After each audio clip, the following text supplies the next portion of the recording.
Okay, we're going to get some tension out of the hips and in the back through this little section. So first thing, we're going to adopt a press up position, feet out to the back. Your knees can be slightly bent for this one, because what you're going to do is move one foot to the side of a hand, and when you're in that position then you drop the hips down very slowly, but you should feel quite a pronounced stretch through the front of the hip and the leg that's out to the back. So you hold, release the foot back, take a moment, take a breath, back into position, drop the hip, once more, back with the foot, forwards, and drop the hip. You feel that's quite nice, it gets quite tight through the hip. So then the foot goes back, switch sides, foot forwards by the hand, allow the hips to drop in, foot back, repeat, foot forwards, drop in at the hips. And as always, use the breathing to allow the body to relax. Foot back, forwards again. So the hips are really nice and open now. As you go back, so this one, slightly complicated movement, but quite effective. From your kneeling position, one foot comes in front. Take the back knee behind you. So you have kind of sitting on one leg at the front. Just if the back knee feels a bit awkward, just play with the angle of the foot. So in this position, you can bring yourself up to sitting, straight, chest forwards. Again, feeling the stretch around the hip. You can also position yourself so you lean into the ground, forearms, and provided it doesn't feel too uncomfortable, you can stretch around the hip. You can even drop the chest down onto the mat or the floor and feel the stretch through the hips and maybe even into the butt on that side. Breathe, relax, release, foot back, other side. So foot, knee in front of you. Come, so you maybe do the sitting up right first, shoulders back. Again, it's the hip stretching. So you could come onto the forearms.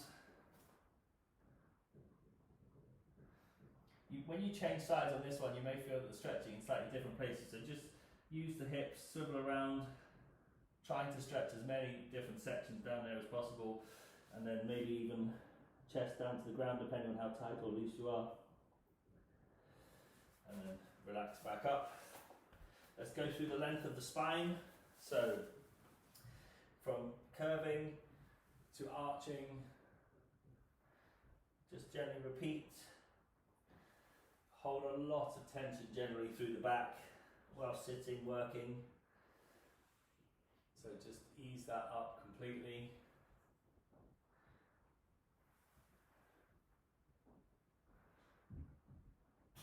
One more each side. And then just take this up into a downward dog. Heels don't have to touch the ground, but what you're going to do is just take the hips up, chest through to the feet. Take a couple of breaths there. If you want to increase this movement slightly, unlock the knees, bring the chest and shoulders through between the arms, and then try and straighten the knees out again. So you'll feel this stretching through the calves, hamstrings, through the butt. A couple of breaths. And then back to sitting. Bit of a twist this one, so one foot out in front, other leg crosses over the top. You're going to make sure you're nice and upright. Bring this arm round. So kind of lever yourself, one hand behind, shoulders relaxed. And as you push in through that knee and twist away gently, feel quite a nice stretch through the low back, through the butt as well. Look behind you. Release, swap sides, one foot over the other, twist away, levering your body around the other way, shoulder relaxed. Just twist and hold, breathe.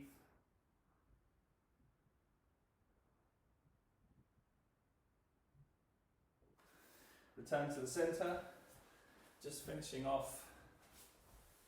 You can sit on your heels for this one, just going to stretch out.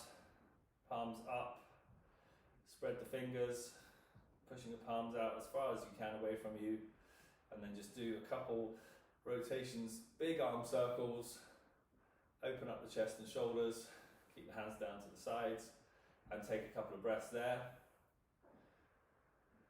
No tension through the neck, through the shoulders, through the chest, through the arms. And relax. Well done.